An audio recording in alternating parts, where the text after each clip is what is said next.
কল্পনা করুন এমন এক পৃথিবীর যেখানে আধুনিক প্রযুক্তির কোনো অস্তিত্ব নেই, নেই চাষাবাদ বা গৃহপালিত পশুর ব্যবস্থাও। আমরা যেখানে বেঁচে থাকি শুধুমাত্র প্রাকৃতির উপর নির্ভর করে, শিকারে গিয়ে খাবার সংগ্রহ করি আর বেঁচে থাকি আমাদের পূর্বপুরুষদের মতোই। এমনই হলো এক উপজাতি হাদজা, তানজানিয়ার ছোট্ট এক সম্প্রদায় যারা এখনো বেঁচে আছে হাজার বছরের পুরানো জীবনযাত্রার অনুসরণ করে। আজকের এই ভিডিওতে আমরা জানবো এই রহস্যময় গোষ্ঠী সম্পর্কে। প্রিয় দর্শক, তার আগে চ্যানেল নতুন হয়ে থাকলে অবশ্যই সাবস্ক্রাইব করুন।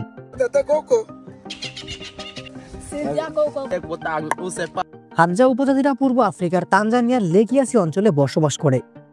তারা সংখ্যায় খুবই কম, প্রায় 1000 জন। তবে তাদের মধ্যে শুধুমাত্র 300 থেকে 400 জন এখনও পুরোপুরি শিকারী সংগ্রাহক জীবনধারা অনুসরণ করে।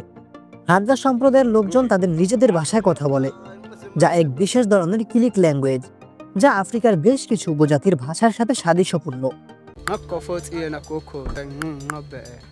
হাদজা সম্প্রদায়ের পুরুষরা সাধারণত শিকার করে তীর ধনুক ব্যবহার করে। তারা আগুন এবং নিজেদের দাঁত ব্যবহার করে তীর ধনুক তৈরি করে। তারা মূলত গেজেল, বানর বা ছোট প্রাণী শিকার করে, আর নারীরা বনের ভেতর থেকে গাছের শিকড়, ফলমূল এবং মধু সংগ্রহ করে থাকে।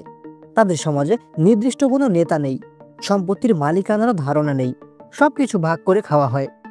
হাদজা সম্প্রদায়ের লোকজন যার যার ইচ্ছা মতো যে কোনো গ্রুপ ছেড়ে যে অন্য গ্রুপে যোগ দিতে পারে। হাদজারা সম্পূর্ণ প্রাকৃতিক খাদ্য গ্রহণ করে।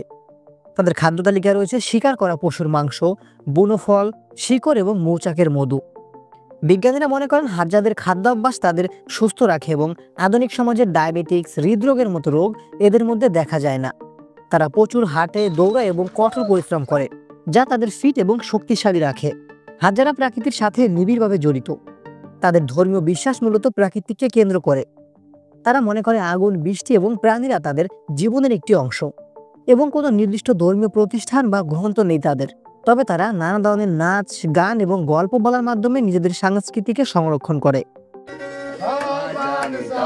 সবচেয়ে দুঃখজনক বিষয় হলো আধুনিক বিশ্বের প্রভাব হাদজা উপজাতিদের অস্তিত্বকে হুমকির মুখে ফেলেছে।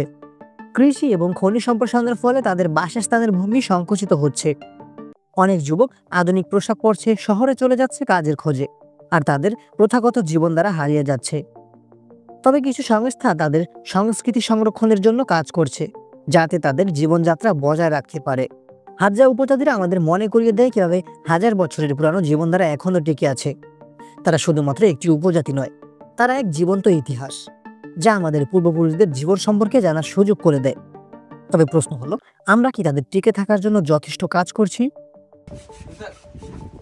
প্রিয় দর্শক, এই ছিল হাদজা উপজাতি সম্পর্কে আমাদের আজকের ভিডিওটি ভালো লাগলে অবশ্যই লাইক দিন, কমেন্ট করে আপনার মতামত জানান, এবং চ্যানেলে নতুন হয়ে থাকলে অবশ্যই সাবস্ক্রাইব করুন।